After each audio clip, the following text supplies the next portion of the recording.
Okay, today I want to talk about adversity and martial arts actually applied to investing. And I was influenced pretty heavily by a book a number of years ago when I read this book. It was called Living the Martial Way. It's by a guy named Forrest Morgan.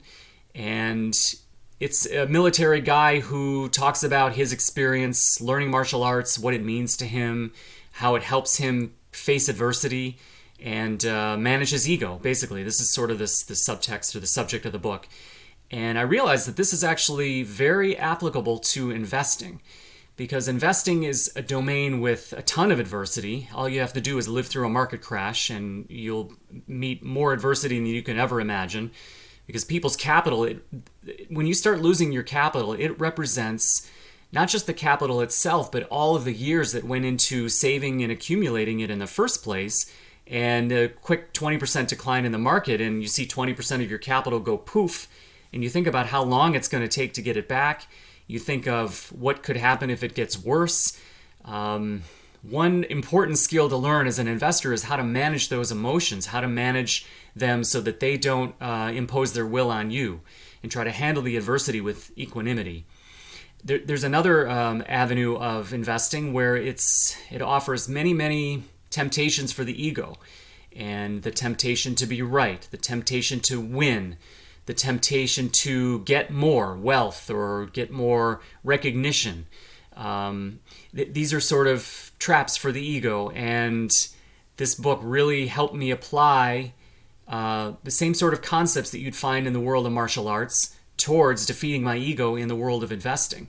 And of course, when you can defeat your ego in the sense of these traps, you're going to make better decisions as an investor. You're going to be less a product of your feelings and your fears and your emotions.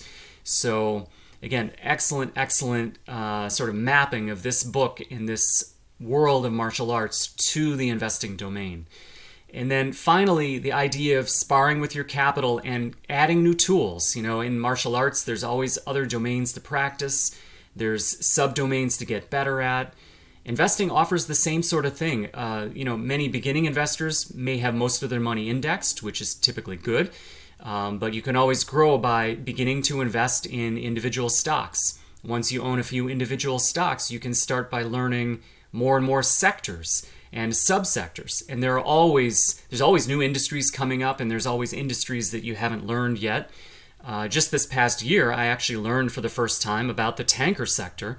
It's the industry of these ships that transport crude oil and petroleum products across from country to country. Never knew anything about this industry, even though I had a career on Wall Street. Never followed this sector. There's a decent case for the sector, and I learned about it last year. So even for someone who's worked in the business for a long time, there are always new sectors to learn about. And furthermore, even getting beyond stocks, there are also stock options that you can learn about. And for many people, a beginning strategy would be to learn about how to sell covered calls. But there's many other strategies. There's deep in the money calls. There's selling put options. There's synthetic collars where you're long a call option that's above the money and short a put option that's below the money. These are strategies that I'm starting to practice and get more and more comfortable with, and it keeps you fresh. Even though I've been in this industry for a long time, I had a career doing it, there are always things to learn, and a big part of this journey is to keep yourself youthful and fresh by trying to constantly be thinking about what new things you can learn and stepping out of your comfort zone. And that's kind of what I mean about sparring with your capital, training with your capital. So again, read the book, Living the Martial Way by Forrest Morgan. Very, very useful, and it's useful outside of the domain of just pure martial arts. It's useful for many other domains in the modern era. So I thought it was worth recommending, and as always, I hope these videos are helpful. Thanks for watching.